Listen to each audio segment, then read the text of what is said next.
Assalamualaikum warahmatullahi wabarakatuh. Halo teman-teman semua, aku Andarira Lanseprani. Di sini, Rani akan membahas tentang teori psikososial dari sudut pandang Erikson.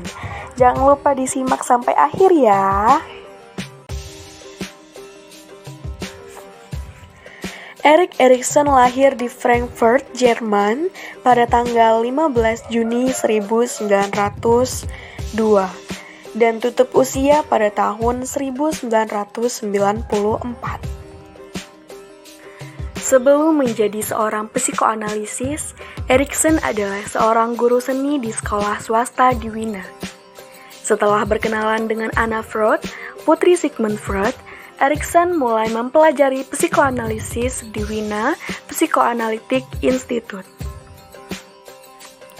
Oke, next ya teman-teman. Dimensi ego terdiri dari faktualitas, universalitas, dan juga aktualitas.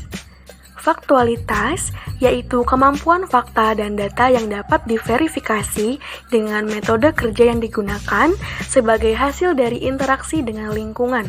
Selanjutnya, universalitas berkaitan dengan kesadaran akan kenyataan atau sense of reality, menggabungkan hal yang praktis dan juga konkret dengan pandangan mengenai seluruh semesta. Dan yang terakhir adalah aktualitas, yaitu suatu cara untuk memperkuat hubungan dengan orang lain agar mencapai tujuan bersama. Selanjutnya, kita masuk ke dalam aspek-aspek ego. 3 aspek ego yang saling berhubungan yakni: pertama, body ego, dengan kata lain mengacu ke pengalaman orang dengan tubuh atau fisiknya sendiri. Yang kedua, ego ideal, atau gambaran yang mengenai bagaimana seharusnya diri, sesuatu yang bersifat ideal. Dan yang ketiga yakni ego identity, atau gambaran mengenai diri dalam berbagai peran sosial. Pertumbuhan terjadi berdasarkan prinsip epigenesis. Tiap tahapan kehidupan terdapat interaksi berlawanan, yaitu konflik antara elemen sintonik atau harmonis dan juga elemen distonik atau mengacaukan. Apakah keduanya dibutuhkan? Ya, keduanya dibutuhkan sebagai proses adaptasi. Kedua elemen ini akan menghasilkan kualitas ego dan kekuatan ego yang disebut dengan kekuatan dasar atau biasa disebut basic strength. Oke, next kita masuk ke poin perkembangan psikososial. Teori perkembangan psikososial berkaitan dengan prinsip-prinsip perkembangan psikologi dan juga sosial.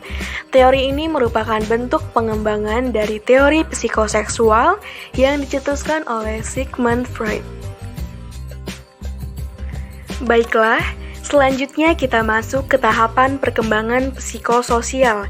Erikson membagi tahapan perkembangan psikososial menjadi 8 tahapan seperti yang akan Rani jelaskan berikut ini. Yang pertama, Trust versus Mistrust, dari lahir sampai usia 18 bulan. Pada tahap ini, seorang anak akan mulai belajar untuk beradaptasi dengan sekitarnya. Hal pertama yang akan dipelajari oleh seorang anak adalah rasa percaya. Percaya pada orang-orang yang berada di sekitarnya. Seorang ibu atau pengasuh biasanya adalah orang penting pertama yang ada dalam dunia si anak. Selanjutnya, ada tahapan autonomy versus doubt, yakni pada usia 8 bulan sampai 3 tahun. Pada tahap ini, anak sudah memiliki kemampuan untuk melakukan beberapa kegiatan secara mandiri, seperti makan, berjalan, atau memakai sandal. Selanjutnya, initiative versus guilt, pada usia 3 tahun sampai 6 tahun. Pada tahap ini, kemampuan motorik dan juga bahasa anak mulai matang, sehingga memungkinkan mereka untuk lebih agresif dalam mengeksplor lingkungan mereka, baik secara fisik maupun sosial. Selanjutnya, ada tahap industri versus inferiority nih teman-teman. Saat anak menginjak usia 6 tahun sampai 12 tahun.